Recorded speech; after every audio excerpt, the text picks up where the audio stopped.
L'inquinamento da FAS, la mistura chimica che preoccupa in Veneto. La giunta regionale ha dato incarico all'ARPAV di controllare i terreni nell'area dell'azienda Miteni. Lo ha reso noto oggi il presidente della regione Luca Zaia. Colpo in Villa d'Arcade, i 3 attendono che il ristoratore rincasi, poi gli puntano le armi e si fanno consegnare tutti i soldi. Il bottino è di qualche centinaio di euro, indagano i carabinieri.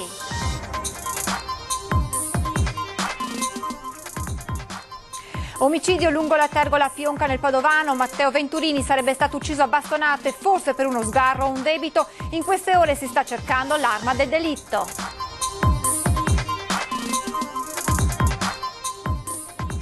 Erano stati arrestati, poi condannati e rimessi in libertà. Il giorno dopo 2 giovani cittadini stranieri vengono pizzicati mentre stanno rubando all'interno di alcune auto a Tencarola. Per i 2 scattano nuovamente le manette. La vicenda dei 2 clochard trevigiani, un ex imprenditore e un ex manager che grazie ad un bando regionale hanno dato vita ad una cooperativa. Ora per loro potrebbe arrivare una spinta decisiva da un contributo comunale. Un'officina di San Donà di Piave da oltre un anno sta cercando 6 dipendenti, ma al momento nessuna candidatura. Si fa viva solo una cooperativa che gestisce profughi.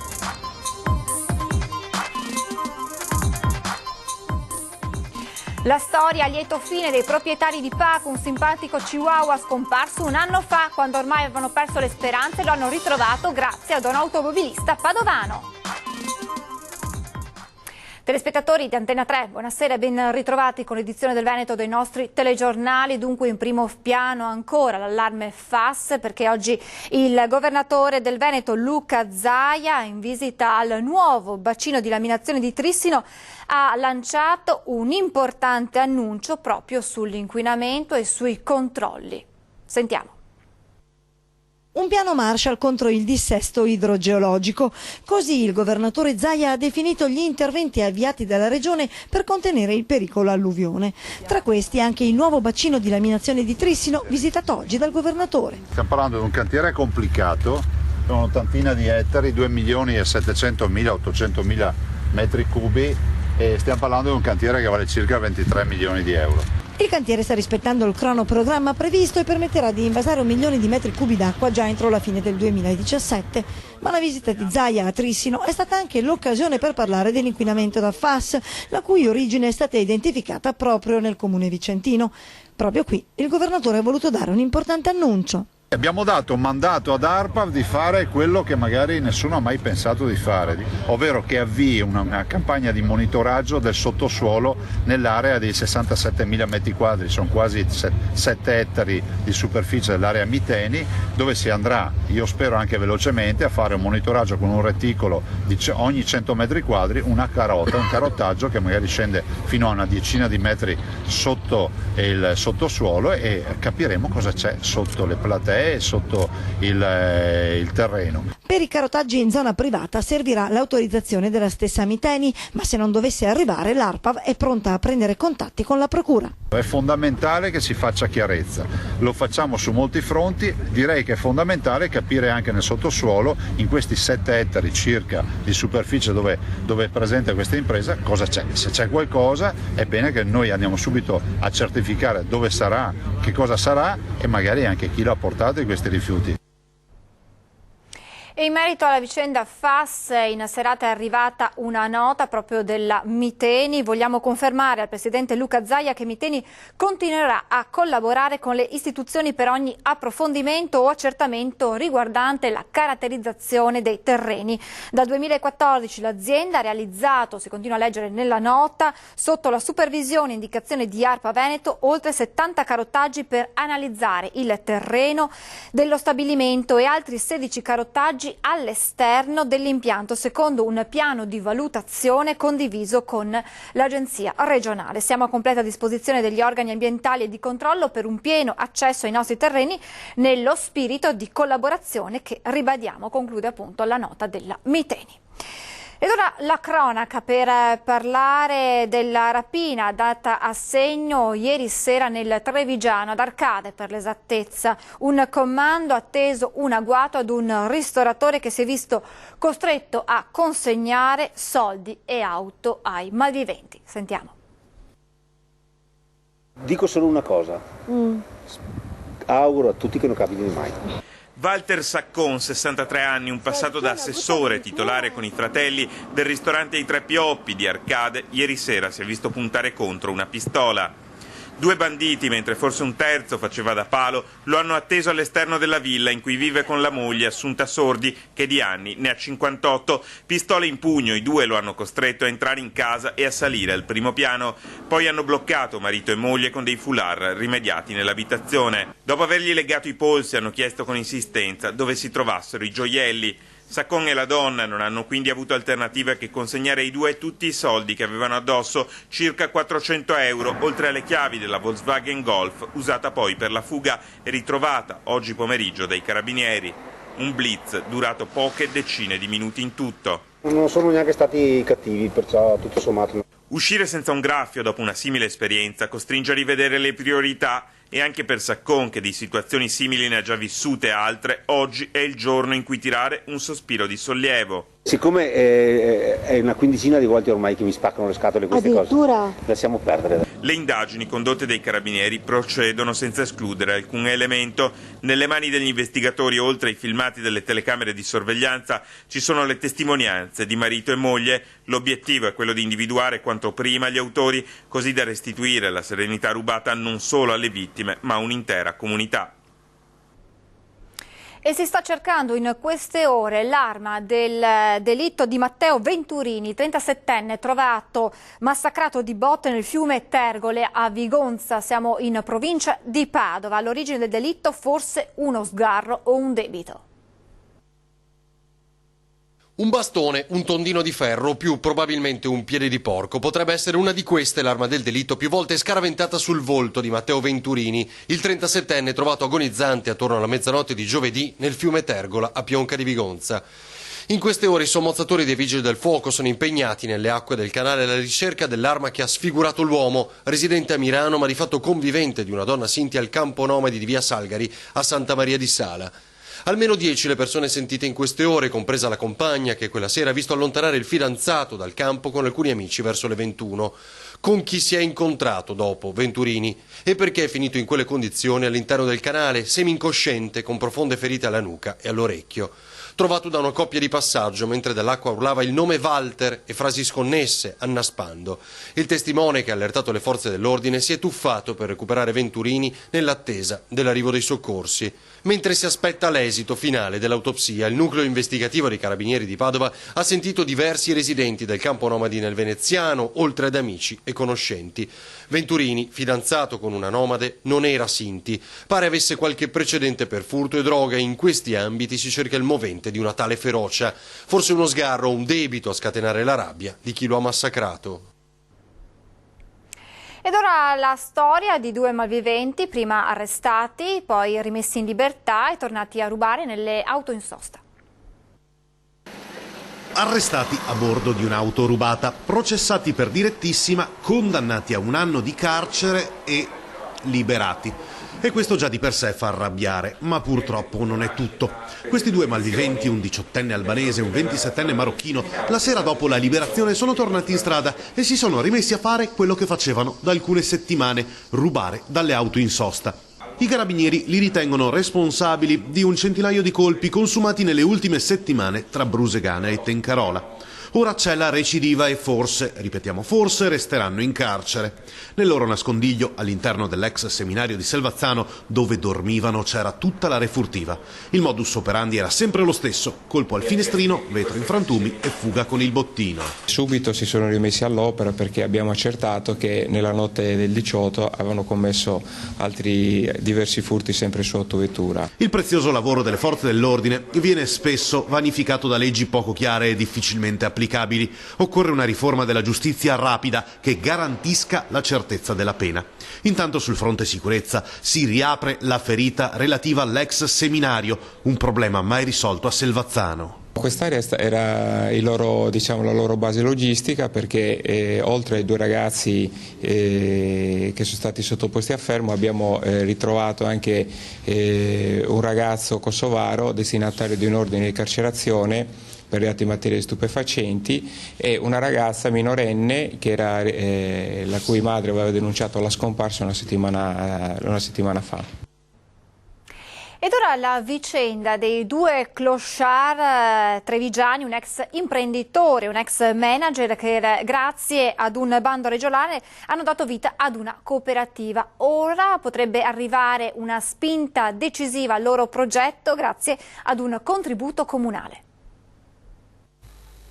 Uffici comunali mobilitati per assegnare in tempi utili alla cooperativa Social Target i 4.200 euro necessari per pagare la cauzione dell'affitto del capannone in cui iniziare a lavorare. Dall'assessorato al sociale l'input a trovare le risorse per consentire agli ideatori del progetto, dei senza tetto, di dare il via a un'attività che potrebbe togliere dalla strada non solo loro ma anche molti che condividono questa condizione. Cercheremo di dare una risposta in tempi il più brevi possibile. Ovviamente l'aiuto del comune anche dal punto di vista economico è un aiuto che verrà erogato su un progetto. Sono storie importanti e esemplari per coloro che vivono dei momenti di difficoltà, e quindi credo che un'amministrazione pubblica debba fare di tutto per aiutare questi nostri concittadini. Questa è la più bella notizia da quando abbiamo incominciato, perché era uno scoglio insuperabile e ci ha veramente tolto un peso.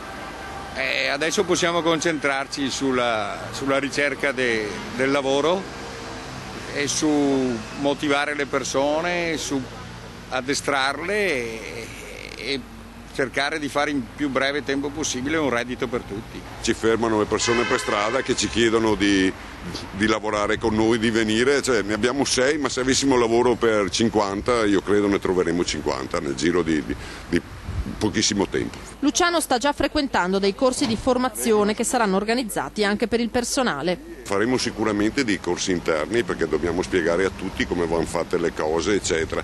Cioè vogliamo partire, sì, ma partire col piede giusto, quindi che i lavori vengano fatti in maniera perfetta, che nessuno possa dirci li hanno fatti i senza tetto, quindi sono lavori fatti, no, devono valutarci come persone, non come ex senza tetto. Se poi siamo un po' più lenti degli altri perché abbiamo perso un po' di manualità, metteremo qualche ora in più a disposizione del nostro tempo, e anche i ragazzi lo sanno già, perché abbiamo già avvertito tutti che non si guarda l'orario, si guarda che il lavoro sia fatto e finito bene.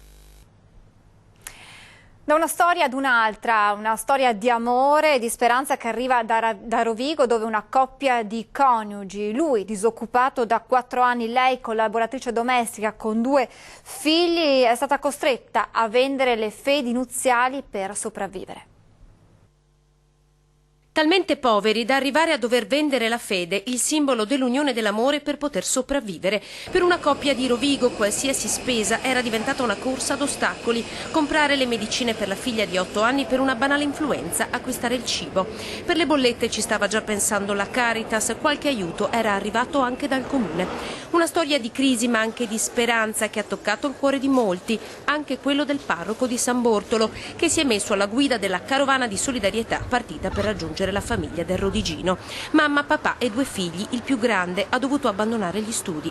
Insieme al parroco la coppia era tornata al Comprooro, cui aveva venduto gli anelli, ma le fedi ormai erano state già fuse. Così la comunità raggiunta dal parroco è riuscita a mettere insieme una somma e riacquistare nuovi anelli per i 2 coniugi. Il regalo è arrivato sabato. Don Giovanni Vettorello ha comunicato la lieta notizia su Facebook.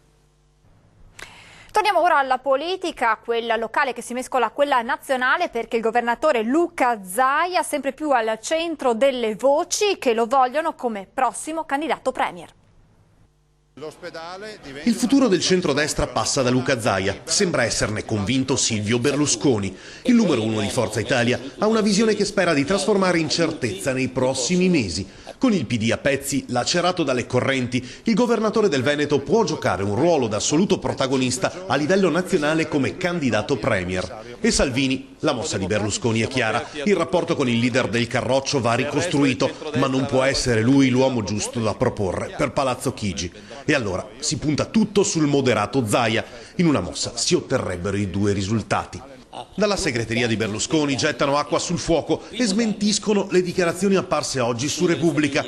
Possono usare anche l'idrante, ma è chiaro che all'ex presidente del Consiglio Zaia piace. molto. In Veneto la pista è caldissima. Proprio oggi l'assessore regionale Elena Donazzan dal suo profilo Facebook fa sapere: il centrodestra ha l'occasione di porsi come alternativa autentica, capace di intercettare i problemi reali degli italiani e dare risposte concrete. Sono d'accordo con il presidente Berlusconi. Luca Zaia può essere un ottimo candidato premier, posta l'esponente di Forza Italia.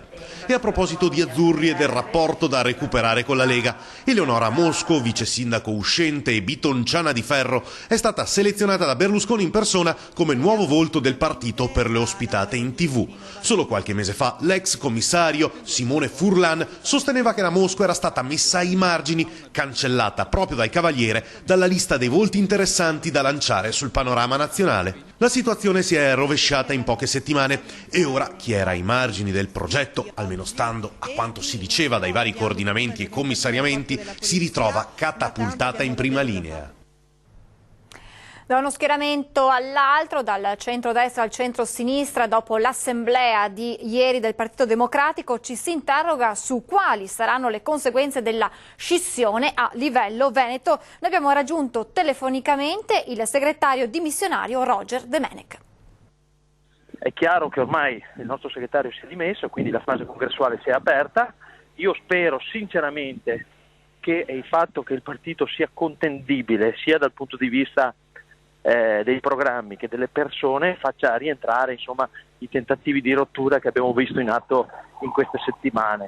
Per fare una valutazione noi abbiamo bisogno di sapere se ci sarà questa rottura, questa frattura, e in Veneto chi interpreterà fino in fondo questa rottura e questa frattura, cioè chi vorrà fare percorsi diversi, e dopodiché dovremo ovviamente ritarare. La mia idea è ovviamente quella che tutti devono stare dentro il partito e tutti devono lavorare da dentro, su questo non ho dubbi, e faccio ancora una volta un appello perché ci sia un senso di responsabilità da parte di tutti. Qui non c'è nessuna conseguenza però, cioè si va avanti comunque con il congresso come previsto, con i 2 candidati alla segreteria? Allora, in questa fase si va avanti con il congresso. È chiaro che le date dovremmo molto probabilmente, per una questione anche logistica e di organizzazione spiccia, dovremmo cercare di allinearle, di riuscire, se sono molto ravvicinate, a fare un unico momento congressuale, però ripeto, ad oggi non vedo motivi per rimettere in discussione il congresso nel suo complesso.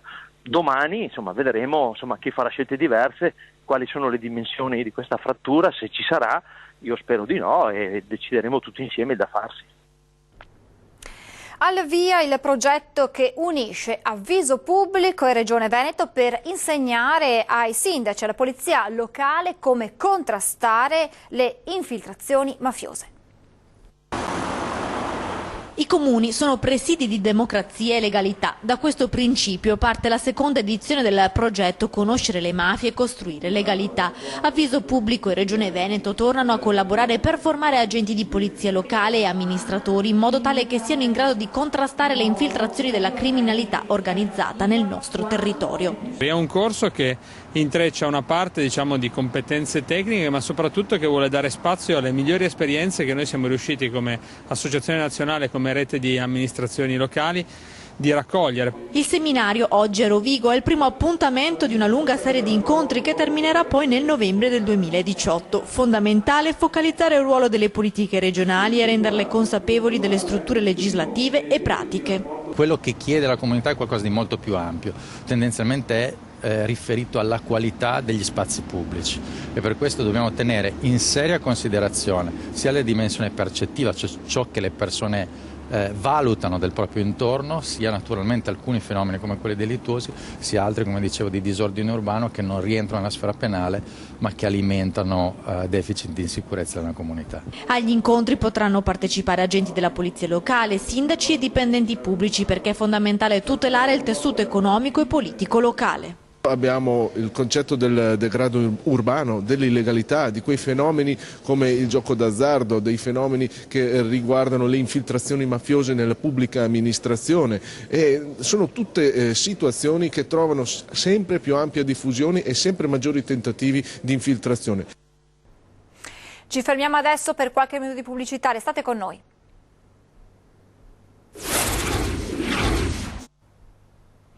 Di nuovo in diretta con l'edizione del Veneto per raccontarvi una storia che ha fatto notizia. Sandona di Piave, un'azienda specializzata in riparazione di veicoli industriali, da oltre un anno cerca 6 dipendenti, ma si è presentata solo una cooperativa che gestisce profughi.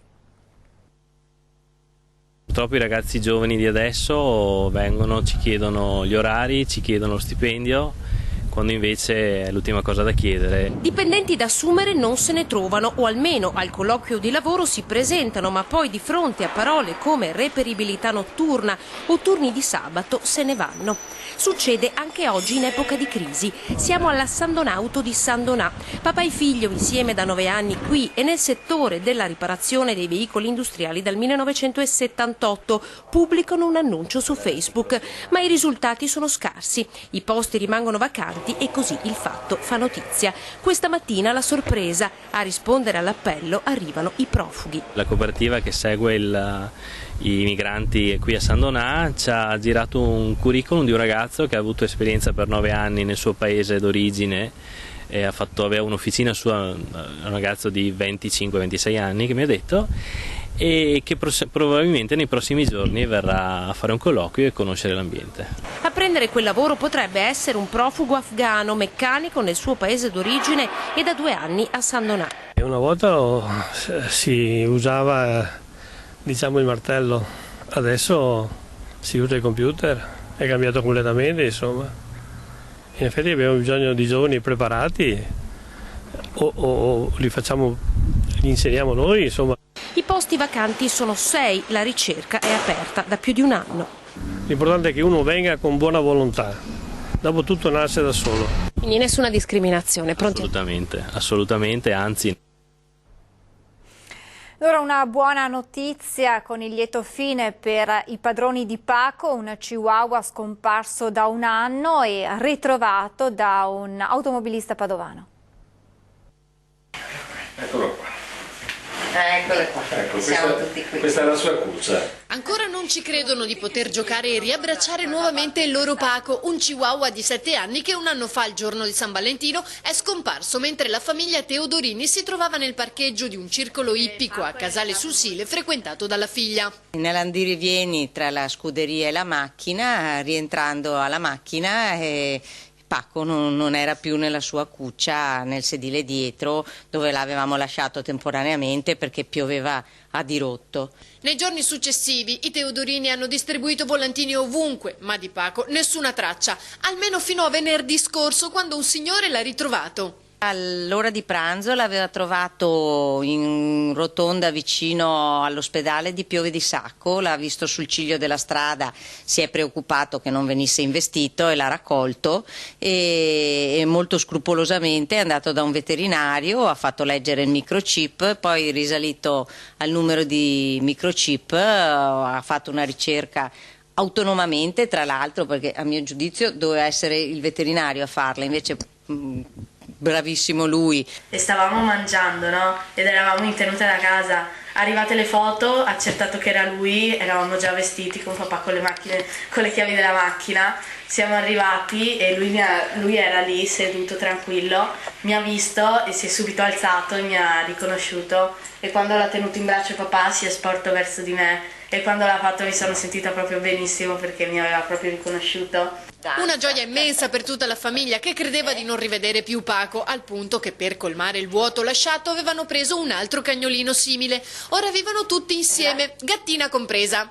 Il ritrovamento di Paco è stata l'occasione per la signora Angela di evidenziare un aspetto di non poca importanza e lanciare un messaggio. Non è bello dirlo, però spesso i veterinari sono un po' superficiali quando arriva lì un cagnolino, non è che spesso vanno a fondo nel vedere un cane adulto, non è che sempre si accertano di che provenienza è, del numero del microchip. Vogliamo sperare che queste persone non siano mai andate da un veterinario, perché se non fosse così dobbiamo anche pensare che c'è un po' di superficialità da parte di chi dovrebbe vigilare su queste cose. E con questa bella storia si conclude questa edizione del Veneto, vi lascio alle previsioni meteo. Grazie per essere stati con noi, buona serata.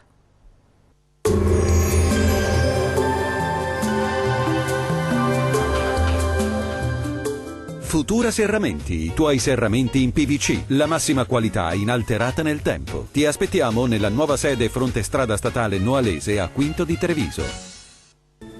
Ben ritrovati a un nuovo aggiornamento meteo. Tempo stabile pressoché ovunque sulle nostre regioni, ma con qualche nebbia e frequente copertura del cielo. Vediamo il dettaglio.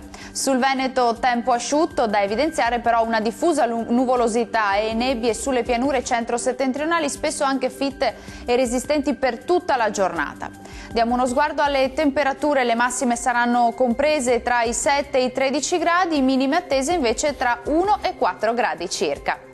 Una diffusa nuvolosità interesserà anche il territorio regionale del Friuli Venezia Giulia, possibili anche addensamenti con frequente copertura del cielo e nebbie e foschie su buona parte dei settori, maggiori schiarite invece sul Triestino e sulle aree di nord-ovest.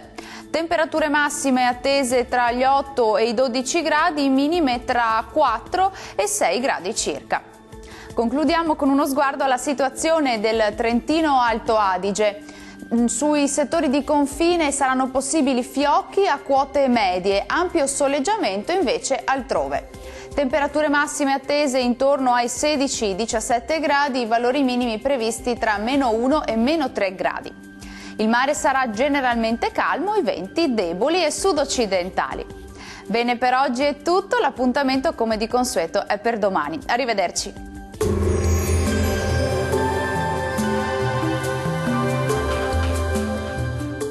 Futura Serramenti, i tuoi serramenti in PVC, la massima qualità inalterata nel tempo. Ti aspettiamo nella nuova sede fronte strada statale Noalese a Quinto di Treviso.